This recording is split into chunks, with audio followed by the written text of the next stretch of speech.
જય શ્રી કૃષ્ણ મિત્રો. આજે આપણે સાંભળીશું પુરુષોત્તમ માસમાં પહેલા દિવસે એટલે કે અધ્યાય પહેલાની કથા. પુરુષોત્તમ માસ અધ્યાય પહેલો નેમિષારણ્યમાં યજ્ઞ. કાઠાગોરમાંની કથા. નેમિષારણ્યમાં યજ્ઞ કરવાની ઈચ્છાથી ભૃગુ, અગસ્ત્ય, કપિલ, કાત્યાયન, ગૌતમ, કૌશિક, અત્રિ, ગર્ગ, જમદગ્નિ, ભારદ્વાજ, શૌનક, જૈમિની, ઉદ્દીલક આદિ અનેક ઋષિમુનિઓ અને તપસ્વીઓ પોતાના શિષ્ય સમુદાય સાથે અહીં એકત્ર થયા હતા. તેઓ યજ્ઞ કરવાની તૈયારી કરી રહ્યા હતા. તે સમયે શ્રી વ્યાસજીના શિષ્ય શ્રી સૂત પુરાણી ત્યાં પોતાના શિષ્યો સાથે પધાર્યા. તેમને જોતા ત્યાં એકત્ર થયેલ બધા મુનિઓ એકદમ ઊભા થઈ તેમને વિટરાઈ વળ્યા અને તેમની સમક્ષ કોઈ હિતકારક અને જગતનું કલ્યાણ થાય તેવી કથા સંભળાવવાની ઈચ્છા વ્યક્ત કરી. ઋષિમુનિઓની કથા સાંભળવાની ઈચ્છા જાણી સૂત પુરાણીએ કહ્યું, હે મુનિશ્રેષ્ઠી, આપની આકાંક્ષા ઘણી ઉત્તમ છે. જેનાથી જગતનું કલ્યાણ થાય તેવો માર્ગ અતિ ઉત્તમ છે. હું પણ આવા કલ્યાણકારક ઉદ્દેશ્યથી તીર્થયાત્રા અર્થ નીકળેલું છું. હું પુષ્કર, મથુરા, પ્રયાગ, કાશી, ગયા આદિ તીર્થક્ષેત્રોમાં ગયો હતો. પછી દક્ષિણમાં તથા પૂર્વમાં બધા તીર્થક્ષેત્રોમાં ફરી બદ્રિકાશ્રમ ગયો હતો. ત્યાંથી સરસ્વતી નદીને કિનારે આવેલ સિદ્ધપુર ગયો હતો. ત્યાંથી હસ્તિનાપુર ગયો હતો. ત્યાં મને ખબર મળી કે રાજા પરીક્ષિત રાજપાટ છોડી ઋષિશાપથી મુક્ત થવા ગંગાજીના કિનારે ગયા છે. ત્યાં શ્રી વ્યાસજીના 16 વર્ષના દિગંબર અને તેજસ્વી પુત્ર શ્રી શુકદેવજી કથા કહેવાના છે. અહીં અનેક ઋષિમુનિઓ તપસ્વીઓ કથા સાંભળવા એકત્ર થયા હતા. હું પણ કથાનો લાભ લેવાના આશયથી ત્યાં જઈ પહોંચ્યો. એક ઊંચા આસન ઉપર શ્રી શુકદેવજી વિરાજમાન હતા.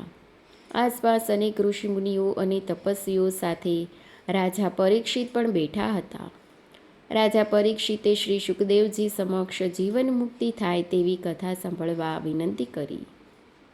આ વિનંતીને માન આપી શ્રી શુકદેવજીએ શ્રીમદ ભાગવત કથાનો આરંભ કર્યો. આ શ્રીમદ ભાગવત કથા 7 દિવસ ચાલેલ. 7મે દિવસે પરીક્ષિત રાજાની જીવન મુક્તિ થઈ તેમ મેં પ્રત્યક્ષ જોયું હતું. ત્યાં મારા સાંભળવામાં આવ્યું કે નૈમિષારણ્યમાં જગ કલ્યાણાર્થે યજ્ઞ થઈ રહ્યો છે અને તેમાં અનેક ઋષિમુનિઓ એકઠા થનાર છે. આપ બધાના દર્શનના હેતુથી હું અહીં આવ્યો છું. હું આપના દર્શન કરીને કૃતકૃત્ય થયો છું. શ્રી બૃહદ શારદ પુરાણના પુરુષોત્તમ મહાત્મ્યનો નૈમિષારણ્યમાં યજ્ઞ નામનો પહેલો અધ્યાય અહીં પૂર્ણ થાય છે. હવે આપણે પુરુષોત્તમ માસની કથા જોઈએ તો કાઠાગોરની કથા. પુરુષોત્તમ માસ આવ્યો. આખા ગામની સ્ત્રીઓ વ્રત કરી સવારે વહેલી ઉઠી નદીએ નાહવા જાય. નાહી ધોઈ કથા વાર્તા સાંભળે, કાઠાગોરનું પૂજન કરે અને પુરુષોત્તમ ભગવાનનું સ્મરણ કરતાં કરતાં ઘરે આવે. ગામમાં એક ઘર હતું. તેમાં એક ડોશી અને 2 વહુઓ રહે. ડોશી અને નાની વહુ સવારે વહેલા ઉઠી નદીએ નાહવા જાય અને કાઠાગોરનું પૂજન કરી ઘરે આવે. પુરુષોત્તમ માસના દિવસો ચાલવા માંડ્યા, પણ મોટી વહુ એકે દિવસ સાથે ન ગઈ. નાની વહુને થયું, ચાલો આજ તો મારા જેઠાણીને બોલાવું. એમ વિચારી તે પોતાની જેઠાણી પાસે ગઈ અને કહ્યું, ચાલો ભાભીજી, નદીએ જઈએ, નાહીશું, ધોઈશું, કથા વાર્તા સાંભળીશું, કાંઠાગોરનું પૂજન કરીશું ને હરિગીત ગાતા ગાતા ઘરે આવીશું. મોટી વહુ અભિમાનની ભરેલી હતી. તે બોલી ઉઠી, મારે કંઈ આવવું નથી. એ તો નવરી સવરીના કામ, રાંડી મૂંડીના કામ, ગાંડી ઘેલીના કામ. હું ક્યાં તારા જેવી નવરી છું? મારે તો રા રજવાડેથી આવે, દીકરો નિશાળેથી આવે, વહુ પિયરથી આવે, દીકરી સાસરેથી આવે અને વળી મારે તો ઘૂમતા વલોણા ને ઝૂલતા પારના, કેડમાં કીકો ને કપાળે ટીકો, વાડે વછેરા ને પરવાડે પાડા, કળકળતી ખીચડી ને સુવાવડી દીકરી. હું ક્યાં તારા જેવી નવરી છું? તું તારે કાંઠા કૂવા ગળતી ફર, નદી નાળે રખડતી ફર. નાની વહુને જેઠાણીની વાણી કડવી ઝેર જેવી લાગી. એ તો પુરુષોત્તમ રાયનું સ્મરણ કરતી સાસુને લઈને નદીએ નાહવા ગઈ. મોટી વહુને ચારેકોર સરખાઈ હતી. એને વ્રત વર્તુલાની કંઈ પડી ન હતી. એ તો ઉના પાણીની ઝાબાકુંડી ભરીને છબછબ નાઈને ધબધબ ધુએ, હાલરડા ગાયને સુખડી ખાય. થોડા દિવસ વીત્યાને કાંઠાગોરનો કોપ થયો.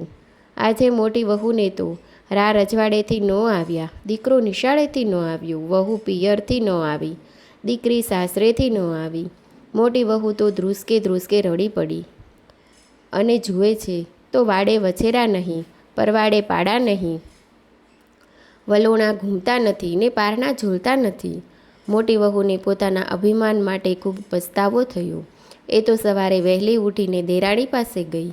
સાસુજીને પગે લાગી અને વિગતથી વાત કરીને કહ્યું, મારું તો ધનોત નીકળી ગયું, હવે હું શું કરું? સાસુએ મોટી વહુને ધીરજ આપી કહ્યું, વહુ, એ તો કાંઠાગોરનો શાપ લાગ્યો છે. તું કાંઠાગોરનું વ્રત કર. ગોરમાં બહુ દયાળુ છે, તેમની કૃપાથી સૌ સારાવાના થશે. મોટી વહુએ કહેવું માન્યું અને ઝટ દઈને ઉઠી.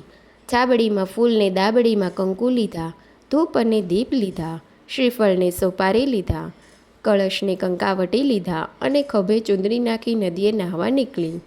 મોટી વહુએ તો નાહી ધોઈ કથા વાર્તા સાંભળી, કાંઠાગોરનું પૂજન કર્યું અને ગીત ગાતી ગાતી ઘરે આવી. ઘરે આવીને જુએ છે તો જેમનું તેમ પહેલાં હતું એમ હેમખેમ. મોટી વહુને તો કાંઠાગોર ફળ્યા. તે દિવસથી તેણે નિયમ લીધું કે જીવીશ ત્યાં સુધી કાંઠાગોરનું વ્રત ખરા ભાવથી કરીશ. આખો પુરુષોત્તમ માસ નદીએ નાહીશ અને હરિભજન ગાઈશ. થોડા સમયમાં તો જેઠાણીનું ઘર ભર્યું ભાદર થઈ ગયું. જય ગોરમાં. જેવા મોટી વહુને રૂઠ્યા તેવા કોઈને ન રૂઠશો, જેવા મોટી વહુને ફળ્યા તેવા સૌને ફળજો. તો મિત્રો, વિડીયો ગમે તો ચેનલને લાઈક કરજો, શેર કરજો અને સબસ્ક્રાઈબ કરવાનું ભૂલતા નહીં. Thanks for watching.